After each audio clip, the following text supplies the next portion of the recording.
Hello दोस्तों, जनवर से तो स्वागत है। मैं विनेश कुमार सिंह।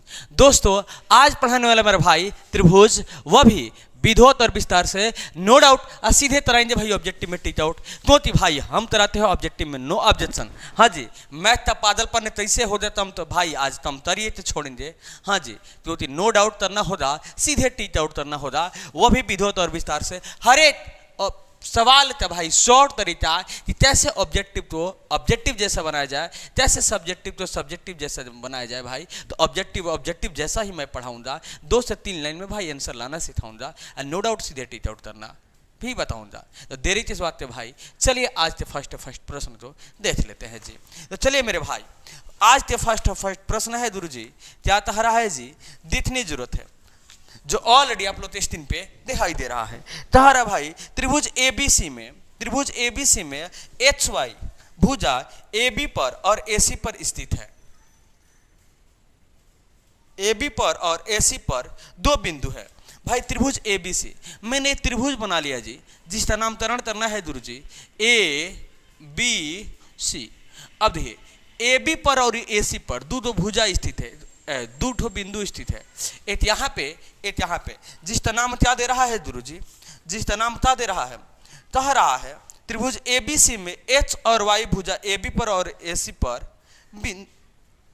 2 बिंदु है ना जी। ये जो H है, ये जो Y है। त्रिभुज ABC में H, Y क्रमशः भुजाएं AB और AC पर 2 बिंदु है जी। AB और AC पर H और Y 2 बिंदु है।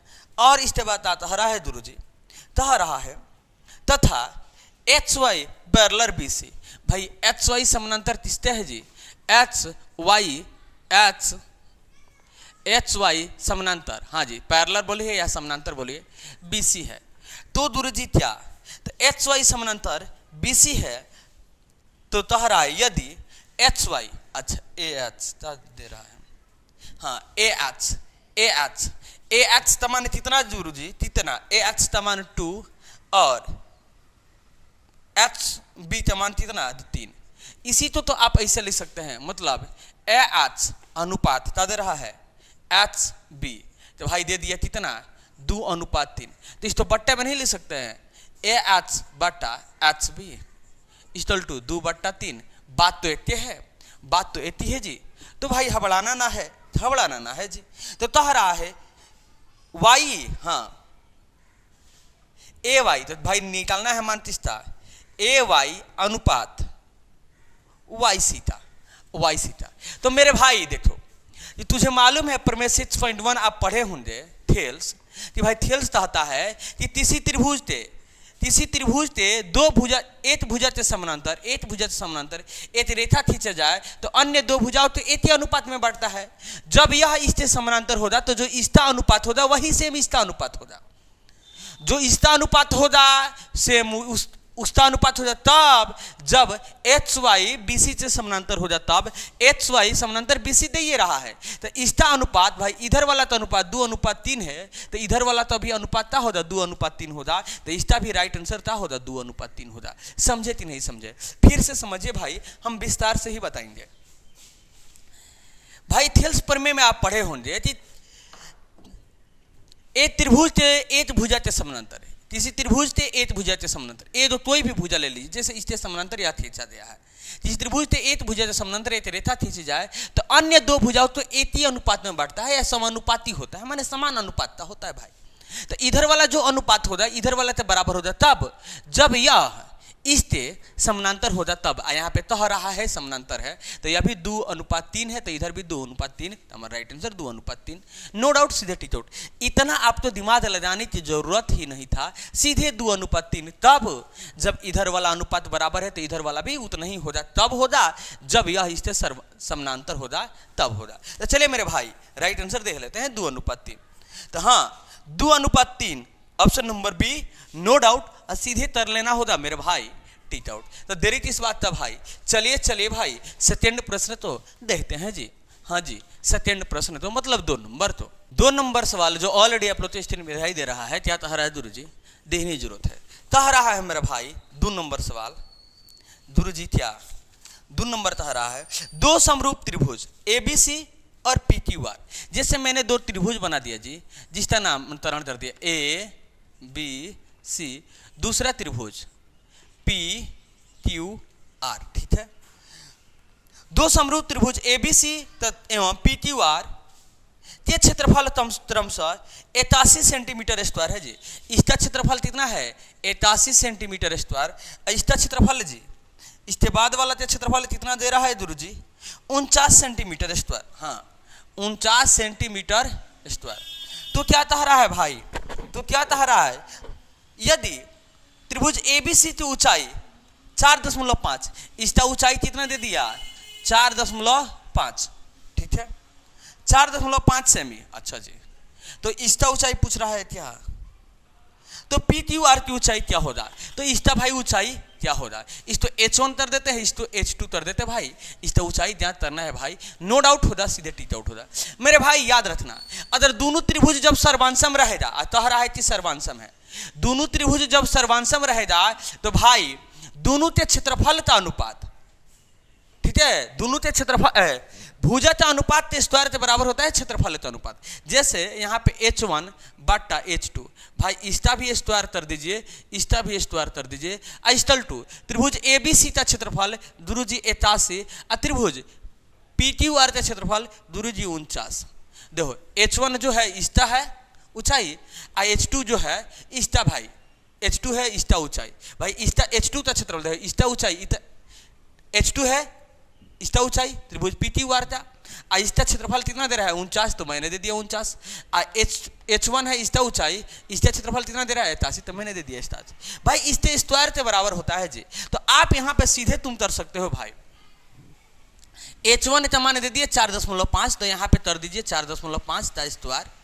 अब बट्टा ए गुरु जी यहाँ पे स्क्वायर नहीं जी, इतना चाहे पापड़ बेलेंगे भाई, इजी वाला प्रोसेस देख लीजिए, बट्टा H2 भाई इसका मान मुझे निकालना है जी स्क्वायर, क्योंकि इस पे भी स्क्वायर, इस पे स्क्वायर, तो इतनी बार सीधे हम बराबर देते, दोनों पे स्क्वायर कर दे, बात तो इतनी है। इक्वल टू 81 बट्टा 49।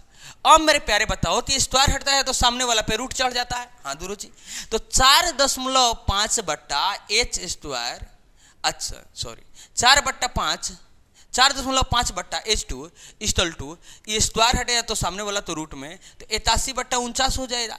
इसका वर्गमूल आ जाएगा 9, इसका वर्गमूल आ जाएगा 7, 7 7 49।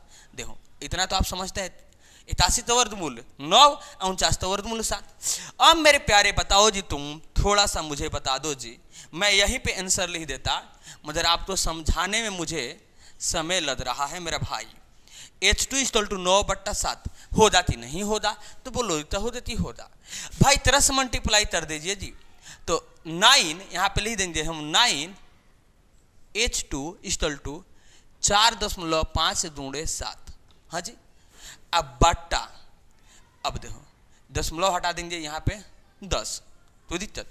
अब देखो H2 इक्वल टू आप ले सकते हैं 4.5 दशमलव तो खत्म, क्योंकि दशमलव हटाते भाई एक अंत ले 0.1 हटा दिए दशमलव, 2×7 बट्टा 10, आई जो दूना में है तो नीचे आ जाते हो भाज में, तो 9 × 5 = 45, 9 × 5 हाँ 9 × 5 = 45, अब 5 दूना 10, तो H2 का मान हो जाएगा, H2 का मान हो जाएगा, जब इसमें भाग करेंगे तो 3.5 हो जाएगा गुरु जी, 3.5 हो जाएगा, क्योंकि 7 में जब 2 से भाग करेंगे तो 3.5, तो H2 का मान हमारा हो जाएगा 3.5। इस तरह राइट आंसर क्या होगा 3.5, 3.5 सेंटीमीटर, नो डाउट, सीधे टिक आउट। हाँ जी मेरे भाई, यहाँ तक तो आपको दिक्कत होना ही नहीं चाहिए। चलिए मेरे भाई इस तरह राइट आंसर देख लेते हैं 3.5 जी, 3.5, हाँ जी 3.5। चले मेरे भाई आंसर इसका 3.5, 2 नंबर ना, 2 नंबर सवाल था। राइट आंसर भाई 3.5, option number B, no doubt, सीधे तर लेना होगा टिक आउट। हाँ जी आपको समझ में आया ही होगा, समझ में आएगा ही तब जब ध्यान यहाँ पे रहेगा तब। चले मेरे भाई नेक्स्ट प्रश्न तो देख लेते हैं, प्रश्न नंबर 4, हाँ जी करेंगे इस पे विचार। तो 4 नंबर प्रश्न जो ऑलरेडी आप लोग टेस्टिंग दिखाई दे रहा है, क्या कह रहा है गुरु जी, देखने की जरूरत है। 4 नंबर सवाल कह रहा है कि 2 समरूप त्रिभुजों के परिमाप, अच्छा परिमाप दे दिया यहाँ पे, एक त्रिभुज यह हो गया ABC, दूसरा त्रिभुज यह हो गया, जैसे नामकरण कर दिया PQR, अच्छा, दो त्रिभुजों के परिमाप 30 सेंटीमीटर। अच्छा, इसका दे दिया 30 सेंटीमीटर परिमाप, इसका दे दिया भाई 20 सेंटीमीटर परिमाप, 20 सेंटीमीटर परिमाप। तो कह रहा है यदि पहले त्रिभुज की भुजा की लंबाई 18 सेंटीमीटर, इसका ये दो भुजा की लंबाई दे दिया, जैसे मैंने मान लिया थी ए बी का लंबाई दे दिया 18। अच्छा, तीसरी तो भी मान सकते भाई, ए बी का लंबाई दे दिया 18। तो कह रहा है भाई कि भुजा की एक भुजा की लंबाई, कोई भी एक भुजा, ए बी मानिए या बी सी मानिए या ऐसे किसी भी भुजा की लंबाई आप 18 मान लीजिए, 18। तो दूसरी त्रिभुज की एक संजत भुजा की लंबाई क्या होती, मतलब इसका संजत यह होगा जी, इसका लंबाई जब 18 है तो इसका लंबाई क्या होगा। तो भाई त्रिभुज का परिमाप का फॉर्मूला होता है सभी भुजाओं का योग। तो इसका भुजा क्या है, इसका एबीसी त्रिभुज का परिमाप का फॉर्मूला क्या होगा, तो हो जाएगा सभी भुजा मतलब A B plus B C plus A C. भाई ऐसे ही तो निकाला होगा तो आया होगा 30, क्योंकि परिमाप का फॉर्मूला होता है भाई त्रिभुज के सभी भुजा का योग। तो भाई त्रिभुज के सभी भुजा का योग हो गया 30। अब देखो भाई इसको कैसे निकाला होगा गुरु जी, तो आप जानते हैं भाई कि इसको निकाला होगा पी क्यू, हाँ जी, आप प्लस क्यू आर आप प्लस पी आर किया होगा तभी तो 20 आया होगा। तो इसके तीनों भुजा जोड़ा होगा तभी तो 20 आया होगा, इतना तो मुझे मालूम है। अब मेरे भाई आप तो दे रहा है कि दोनों क्या है, समरूप है। जब दोनों समरूप त्रिभुज है तो आप तो मालूम है कि समरूप त्रिभुज के संजत भुजा एक ही अनुपात में होता है जी। समरूप त्रिभुज के संजत भुजा क्या होता है, एक ही अनुपात में होता है। तो आप लिख सकते हैं कि ए बी बट्टा पी क्यू, जो ए बी भुजा होगा, ए बी भुजा से जो अनुपात आएगा वही पी क्यू का, भाई ए बी के अनुपात पी क्यू का अनुपात और बराबर हो जाता है बी सी के अनुपात, बी सी बट्टा क्यू आर के अनुपात। जो इसका आएगा उतना ही इसका भी आना चाहिए, एकदम आएगा ही। और ए सी बट्टा पी आर इक्वल टू भाई, जब देखिए भुजा का अनुपात है तो परिमाप का भी अनुपात बराबर आएगा गुरु जी, परिमाप का भी अनुपात बराबर आएगा। आप तो पढ़े हैं भाई त्रिभुज में, तो भाई नहीं पढ़े हैं तो जान लीजिए सर्वांशम त्रिभुज के संगत भुजाओं का अनुपात आपस में क्या होता है, बराबर होता है या समानुपाती होता है। तो भाई मैंने समानुपाती कर दिया। अब देखो भाई मैंने इसका मान, तो भाई इसका मान ए बी का मान मुझे मालूम है कि 18 है, तो ए बी के जगह पे अगर हम 18 लिख दे बट्टा पी क्यू। अब मेरे भाई बताओ कि ए बी बट्टा पी क्यू इसके बराबर है, बी सी बट्टा क्यू आर के बराबर है, यह इसके बराबर है, यह इसके बराबर है। तो इसका तुलना कर सकते हैं, चाहते हैं एकदम दूर जी कर सकते हैं, क्योंकि सबका अनुपात बराबर है तो तीसरी के साथ तुलना कर दीजिए। मतलब इसका मान निकालना है इसलिए इसका और इसका तुलना मैंने कर दिया। तो ए बी का मान भाई दे दिया 18, तो मैंने 18 रख दिया। अब पी क्यू का मान भाई ज्ञात करना है, इसका भाई भुजा मान ज्ञात करना है। अब तरस मल्टीप्लाई कर दीजिए जी। जब तरस मल्टीप्लाई करेंगे तो क्या होगा, 30 पी क्यू क्या होगा जी, 30 पी क्यू इक्वल टू 18 अदूणे 20 होगा गुरु जी, 18 दूणे 20 होगा। अब तो आप पी क्यू इक्वल टू लिख सकते हैं भाई 18 दूणे 20 बट्टा 30, क्योंकि दूना में है तो नीचे जाए तो भाग में हो जाएगा। अब ए जो जीरो से ए जो जीरो खत्म, 3 छते 18, 3 छते 18, तो आप पी क्यू इक्वल टू लिख सकते हैं भाई 6 दूना 12। तो हमारा पी क्यू का मान आ जाएगा जी 12, तब जब इसका मान 18 है, ए बी का मान 18 तब। हाँ जी, नो डाउट होगा, सीधे टिक आउट होगा। तो हमारा राइट आंसर भाई पी क्यू का मान 12। देखते हैं ऑप्शन में कि दे रहा है कि नहीं। तो 4 नंबर का राइट आंसर मेरा भाई 12। चलिए देखते हैं भाई 4 नंबर का राइट आंसर 12, 4 नंबर का right answer 12, option number D. हाँ जी, धन देन सर आएगा तब जब विधोत और विस्तार से समझोगे तब। देखो मेरे भाई तुझे मैं समझा रहा हूं, मैं सीधी सी बात अगर मुझे ऑब्जेक्टिव बनाना रहता तो ये दोनों के अनुपात लिख देता, इसी दोनों तो लिख देता भाई, ये दो 18 कर देता, ये दो बट्टा में पी क्यू कर देता, सीधे निकाल देता भाई, इतना ही मैं काम करता। मतलब तुझे समझाने के लिए मैंने प्रॉपर तरीका से बताया है जी विधवत से, कि तुझे समझ में आ जाए, नहीं तो इतने ही पे हमारा आंसर हो जाएगा 1 से 2 लाइन में, नो डाउट सीधे टिक आउट। भाई अब तुम भी वैसे ही करना, पूरा बनाने की जरूरत नहीं है, क्योंकि सब्जेक्टिव में ऐसे प्रश्न नहीं पूछे जाएंगे, ऑब्जेक्टिव में पूछे जाएंगे। सब्जेक्टिव में पूछे जाए तो पूरा बनाना, ऑब्जेक्टिव में पूछे जाए तो शॉर्ट तौर तरीका। चले मेरे भाई नेक्स्ट प्रश्न तो देखते हैं जी। तो 5 नंबर प्रश्न जो ऑलरेडी आप लोग स्क्रीन पे दिखाई दे रहा है, क्या कह रहा है गुरु जी, देखने जरूरत है। हाँ जी, प्रश्न नंबर 5 बनाते कर लेंगे जांच। क्या कह रहा है गुरु जी कि त्रिभुज के तीनों कोणों का योग होता है। ये तो भाई मालूम होना चाहिए, क्योंकि बचपन से पढ़ते आ रहे हैं 7-8 से कि त्रिभुज के तीनों कोणों का मान कितना होता है भाई, 180 डिग्री। त्रिभुज के तीनों अंतः कोणों का मान हाँ 180 डिग्री होता है। तो भाई इसका राइट आंसर 180 डिग्री। त्रिभुज के तीनों कोणों का योग भाई 180 degree, option number B, no doubt. अच्छा ये भैया सीधे कर लेना टिक आउट। चलिए भाई नेक्स्ट प्रश्न तो देख लेते हैं जी, प्रश्न नंबर 6 आंसर करते हैं फिर से। सर जी 6 नंबर सवाल क्या है, तो भाई 6 नंबर सवाल है कि त्रिभुज पी क्यू आर में, अच्छा जी त्रिभुज पी क्यू आर में, अच्छा ले दिए भाई, तो पी क्यू आर में पी क्यू बराबर पी आर, क्या है जी, पी क्यू अब बराबर है पी आर के, मतलब जितना बराबर बड़ा पी क्यू है उतना ही बड़ा भाई पी आर है। तो भाई लिख दिया मैंने, पी क्यू बराबर कर दिया पी आर के, मैंने यहाँ से ऐसे सिंबल से डिनोट कर दिया, चीज पहचान में आ जाए कि पी क्यू बराबर क्या है पी आर है। चलिए इसके बाद रहा तथा क्यू इक्वल टू 40, अच्छा क्यू का मान दे दिया भाई 40, क्यू का मान दे दिया 40 डिग्री।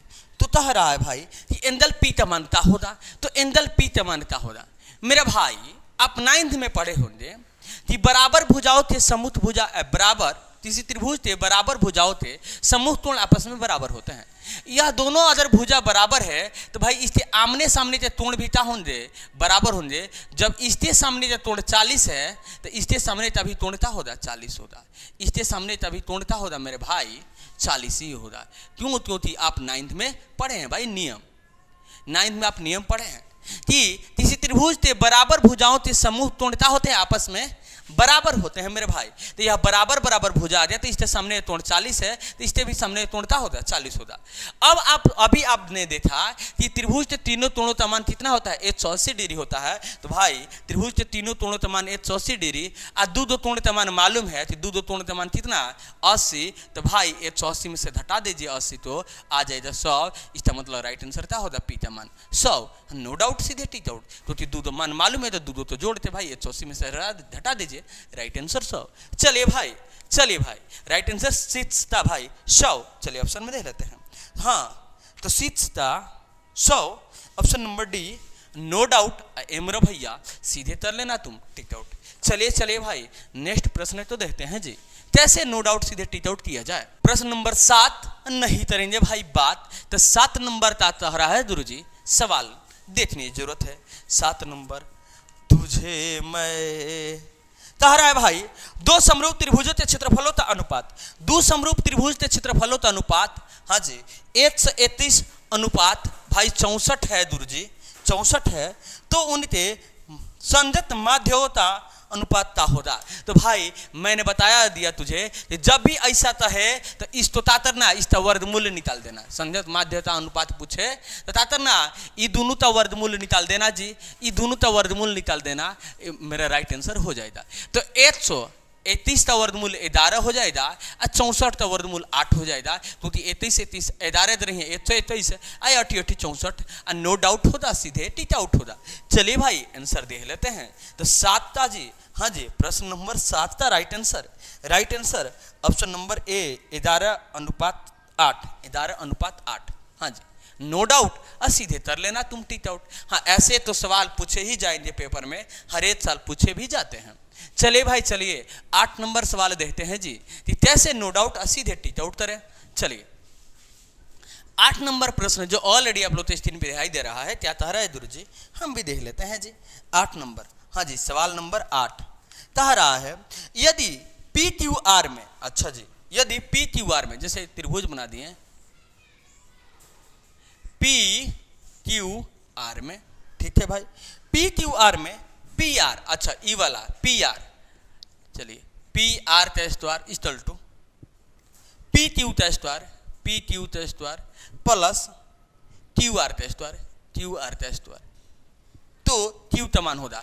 आप जानते हैं भाई दो भुजाओं के स्क्वायर, हाँ इसके वर्गों के माने एच के तर्ण के स्क्वायर के बराबर होता है। हाँ जी ये दो भुजा का वर्ग तणते स्क्वायर के बराबर होता है, माने लंब ते स्क्वायर और आधार ते स्क्वायर भाई तणते स्क्वायर के बराबर होता है। तब जब ये 90 डिग्री रहता है तब तुझे तो मालूम है पैसा दोरस पर में आप पढ़े होंगे कि भाई इस दोनों भुजा ते स्क्वायर क्या होता इसके स्क्वायर के बराबर हो जाए तो इतना होता कौन सा कितना डिग्री तोड़ बने था 90 डिग्री था, तो एंगल हमारा क्यू इतना हो जाएगा 90 डिग्री।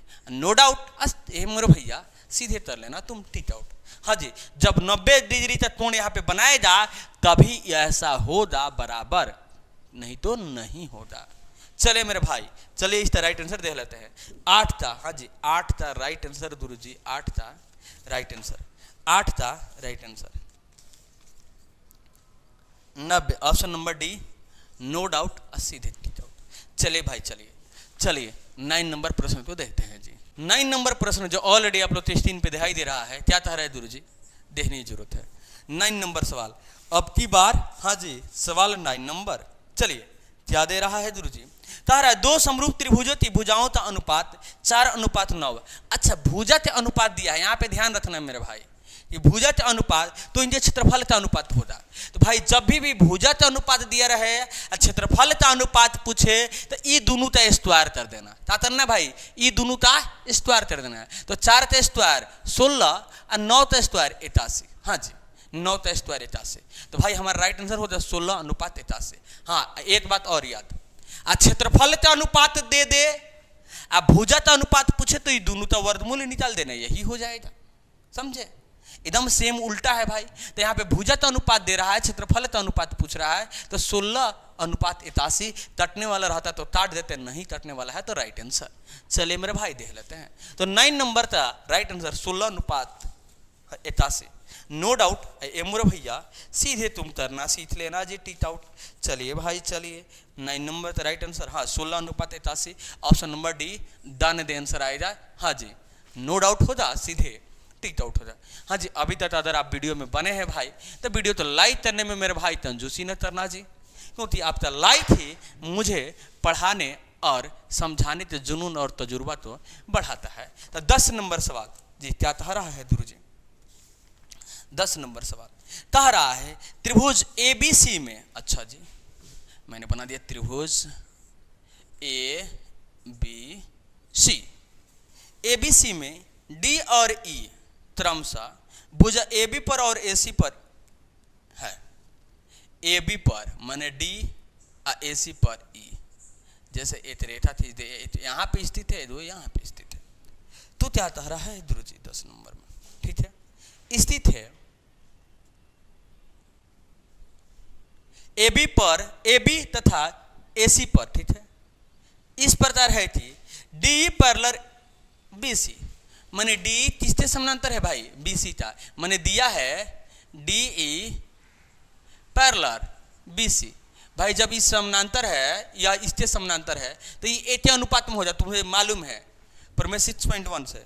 तो कह रहा है भाई कि AD इक्वल टू, अच्छा AD इक्वल टू दे दिया, AD यदि AD बट्टा DB इक्वल टू 4/5 और AC का मान दे दिया भाई 18, तो ज्यादा करना है AE का मान ज्ञात करना है, किसका मान ज्ञात करना है AE का मान ज्ञात करना है।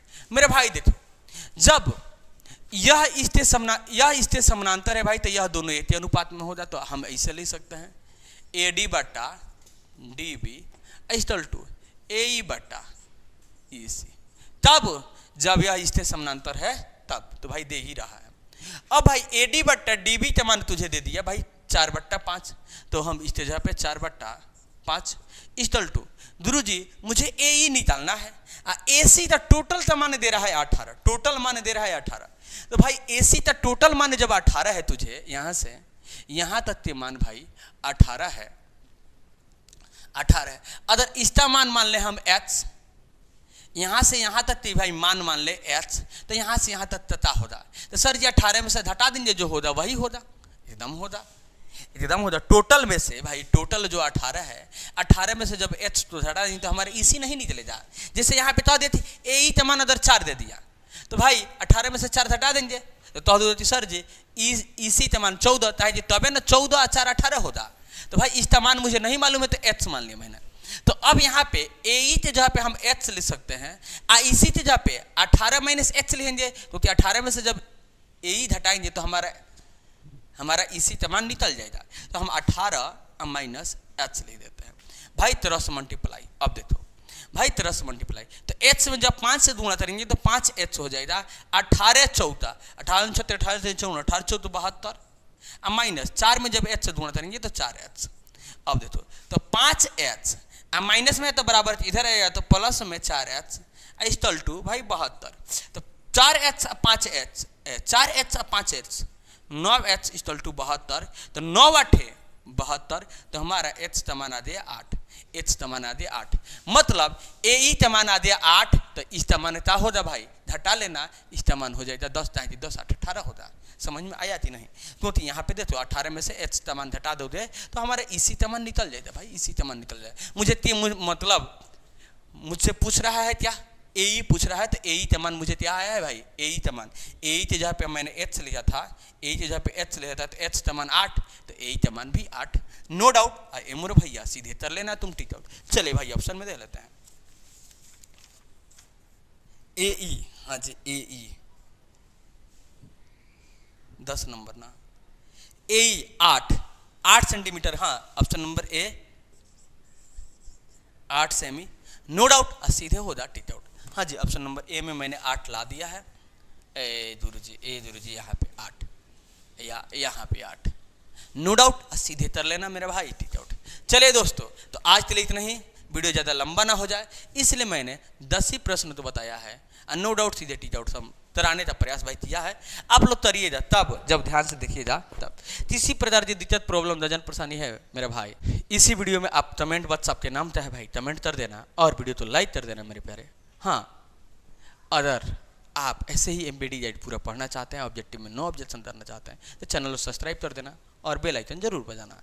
फिर मिलते हैं भाई नए वीडियो में, तब तक चलिए बाय बाय टाटा, जय हिंद।